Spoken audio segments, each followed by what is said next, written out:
Pa, klasično jedno odrastanje u tadašnjem društvu, osnovna škola.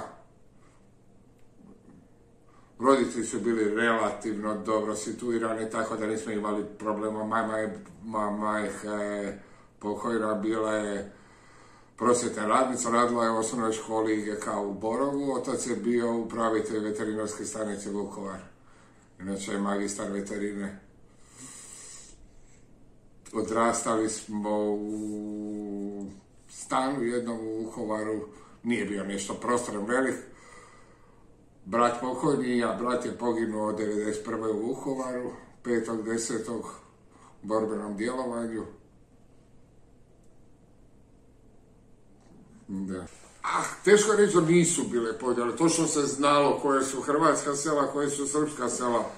Mislim, već kad dođeš, imaju ti sveci, tad su kirvaji u selima, pa kad dođeš u selo, a vidiš kakva je muzika, šta se pjeva, onda znalo se tako, i mi sami smo, znači, ali da se to sad baš dijelilo je Hrvati s Hrvatima, Srbi sa Srbima, nije. Kako sam imao Hrvate prijatelje, tako sam imao i Srbe.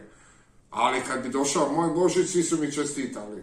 Sretan Božić i to, kad je bio srpski Božić, eto, i mi smo njima, nije to neki problem bio tako. Sad kako su dolazile ove predratne godine, tu se već počelo malo filtrirati to, malo više se iskajavati. Na primjer, jedan isto, rekao sam da sam bio u 88. 9.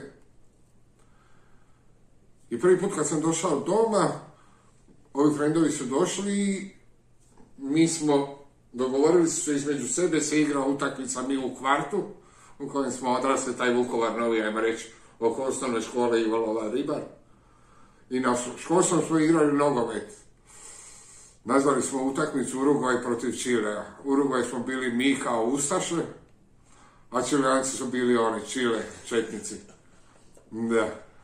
I oni su imali, ne znam, crven, plavo, bijeli, crvene dresove, plave, a mi smo u crnom bili. Imali smo YouTube kao, a Lu je bilo ogromno, preko onako cijelih prsa i dvojka onako mala. Ali ono, ako policija dođe ili nešto, da imamo spreman odgovor.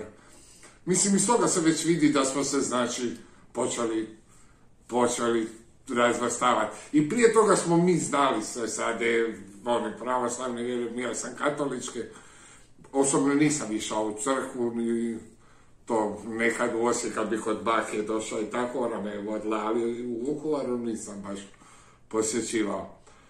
Kažem, bilo je te podjele, ali ne tako drastično, ali početkom kako je kretalo, to je počelo zaoštravanje, a posebno nakon onih događaja Plitvice, Borovo selo, kad su prve žrtve pale,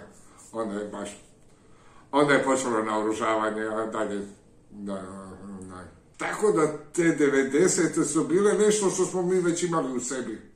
Znači, to je sam trebalo malo probuditi.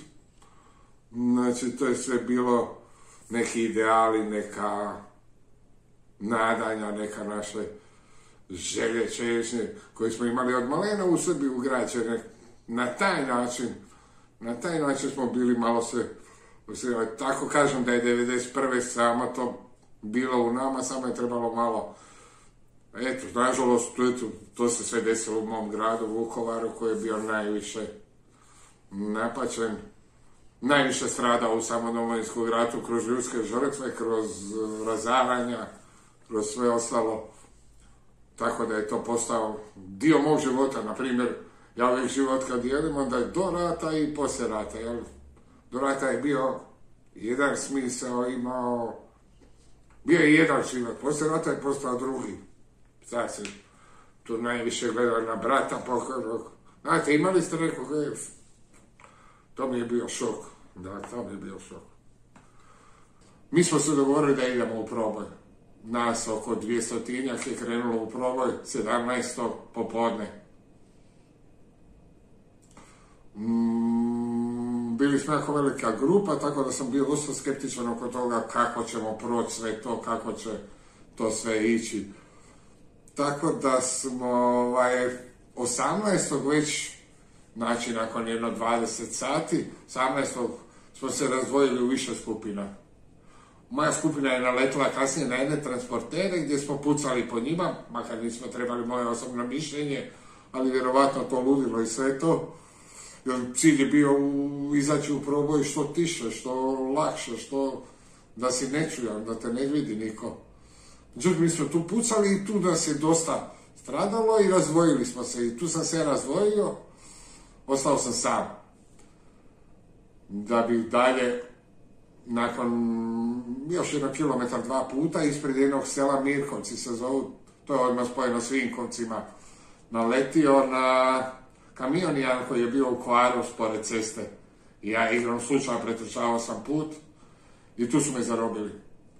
Prilikom zarobljavanja, prvo su me tjerali da trčim za kamionom, oko 500 metara sam jednom trčao, kad su me vratili nazad, pa pitali su me, jel znam zašto sam trčao, rekao ne znam, kaže oni, mislili smo da si ti zasjeda napravili, da, znači kod njima je bio strah od nas Vukovaraca i to velik, vjerovatno da se o njima to loše jako pričalo, da gine se i to, pa vidio sam da je baš bilo strah.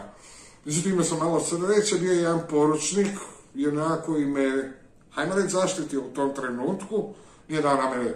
Prvo smo došli u Mirkovce koje je bilo poznato, leglo baš leglo tih, i doveli su mi ispred štaba gdje je bio četnič iz štab, Dušan Silni se zvali.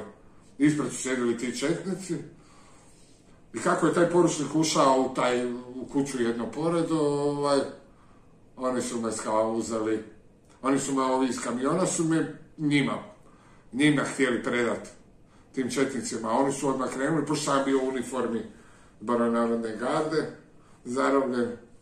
Oni su me krenuli, međutim, taj poručnik izašao, nije dao na mene i odvezli su me dalje u Jankovce, selo jedno gdje sam prespavao. Sutradan su me odvezli u Šid. U Šidu nije bilo mjesta u dvorani u nečemu. Onda su me vratili u te Jankovce i nakon toga su me odvezli opet u Sremsku Mitrovicu i onda sam u Sremskoj Mitrovici bio do 22.5. kada sam razmijenjen u razmjeni jednoj drugoj razmjeni velikoj koja je bila i nakon toga je bila još samo jedna razmjena u 15.8. u Nemetinu.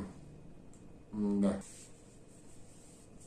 Ako postoji najgori dio života, onda je to taj, ajmo reći, dok smo bili u ratu, pa možeš poginuti sve, ali ovisiš o sebi najviše, normalno ne ovisiš o puno stvari, ali imao sam 20 godina, pa nisam imao neki strah da ću poginuti. Ne znam zašto, makar oko mene je ginulo sve živo, i moje godište, i mlađi, i stariji, ali bio sam nekako uvjeren u svoje sposobnosti, svoju sreću, ne znam nija što.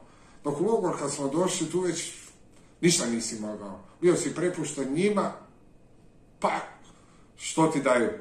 Imao sam 21 godinu, jako me je teško to psihički palo, baš jako. Fizički, no sam bio baš fizički sam zlostavljan, bio jako, baš sam bio puno puta pretučen. Bio sam optužen za brata kako je to od početka dijelio oružje, on je sam kupovao svojim sredstvima oružje, dijelio ga, a to su znali ti Srbi domaći. Tako da su me zato dosta i teretili su me za ubojstvo jednog Srbina s kojim nisam imao nikakve veze, osim što sam bio pri zarobljavanju. Sam ga zarobio, ali ništa više osim toga. Ali neko je rekao kako sam ga ja zarobio u logoru, tako da su me bili prebili pravo. Pravo su me onako, baš sam bio, na primjer došao sam u sobu, pa mi je bilo skroz izobličeno lice, pa mi je ovaj friend baš skroz rasplakao kad me je vidio kako izgledam. Dakle, 2 prijatelja s kojima sam odrastao, neki Zoran Radaković i Boro Dragosavac, znači moj zočo, međutim on nije bio u borbenim djelovanjima, on u križ gleda, znači s vidom ima problema, pa nije bio u borbenim djelovanjima, nas baš smo bili baš nerazdvojni prijatelji, sve smo dijelili do 1991. Nakon toga on je napustio Vukovar, nije mi se ni javio što sam mu zamjerio donekle, jer sam mislio, nije moguće da se boji da bi ga ja nešto učinio ili tako nešto da pa ću ja pomogu ako ikako mogu u tom trenutku. Ali da pusti Vukovar nije mi se javio, dok taj drugi friend, taj Dragosavac, on je bio u vojsci, toj teritorijalnoj obrani ili kako se oni već zvali, ne mogu se ni ja sjetiti. Jednu su temu načeli oko toga ko je od njih bio svih tih Srba koje znam i tako ko je bio. Onda mi on rekao u jednoj prilici da su svi oni bili, kogod kaže da nije bio lažan, već da su sve koje su, vjerovatno neki nisu, sigurno, ko taj Zoran i tako. Ali kaže, svi su oni bili ili mobilizirani tamo po Beogradu, Novom Sadu, gdje su izbjegli, gdje su otišli, ili su tu već uzeli oružje u početku samog rata i otišli u vojarnu, jer svi su oni napustili Vukovar. Manje više u tom trenutku. Promijenilo me jako. Postao sam puno zatvoreniji. Počeo sam manje vjerovati ljudima. Odrasao sam preko noći, tako reći, što bi rekli preko noći. To je možda godina dana, ali to je tako reći preko noći. Ja mislim, tu se u tih godina dana računam od onog početka, kak je Borovo Selo bilo, 2.5. 1991. pa do 22.5. 1992. kad sam izašao iz logora. Mislim, onaj sve period dotle, poslije toga, ovo je baš bio intenzivan u tome svemu, kako je mene određivalo. Tako da, to je sigurno bio šok za mene, koji mi je za cijeli život ostao usađen. Danas, vjerovatno se nikad nisam oporavio od toga. Niti ću. Već nauču živjeti samo s tim i živi sad. Vukovar će uvijek biti moj, ali nije to više onaj grad koji je bio do 1991. A meni to su ljudi činili, evo iskreno kažem. Grade su ostale manje više iste, manje više. Normalno da se nešto promijenilo u tom rušenju, u tome svemu, ali manje više isto. Tako da tem Vukovara baš ono, kako se sad živi, što je teško bi baš mogao iz ove perspektive iz Zagreba govoriti. Ali kažem, to će uvijek biti moj grad, za koji će uvijek biti vezan. Na sve to jako sam ponosan. Na sebe, na mog brata pokojnog, na nas, sve koji smo u tom trenutku stali u obranu. Jer mislim, kažem, imao sam 21 godinu, bio sam student 2. godine ekonomije u Osijeku, mogao sam napustiti taj grad, otići iz njega, ali ti prijatelji, moj odgoj o kojem sam pričao, to nacionalna osviješćenost ili kako god se to zvalo u tom trenutku, brat pokojni koji se uključio od prvog dana u to, jednostavno nisam mogao otići. Morao sam ostati u tome svemu u Vukovaru i braniti. I ja sam vjerovao u to, stvarno sam vjerovao. I ponosan sam na to što smo stvorili državu iz ničega. Ponosan sam što smo omogućili stvaranje države, stvaranje Hrvatske vojske, toga svega. Jer danas se kažu ta 3 mjeseca što su ostali na Vukovaru, omogućuje da se ostala Hrvatska naoruža, spremi i sve ostalo. I jako sam ponosan na taj dio svog života. Međutim, jako mi je teško palo to sve. Meni taj rat, poginuli, posebno brat, logor. Jako je psihički djelovalo na mene, tako da moj osobni savjet svakome mladom bio, nemojte ratovati. Uvijek se pokušajte dogovoriti, dajte, uvijek može doći do nekog dogovora, ja mislim. Ja bar se nadam da su ljudi dovoljno razumni da bi mogli doći. I neke interese, znači, opustiti. Rat izvlači iz ljudi nešto najgore. To sam se osobno uvjerio, koliko sam ja bio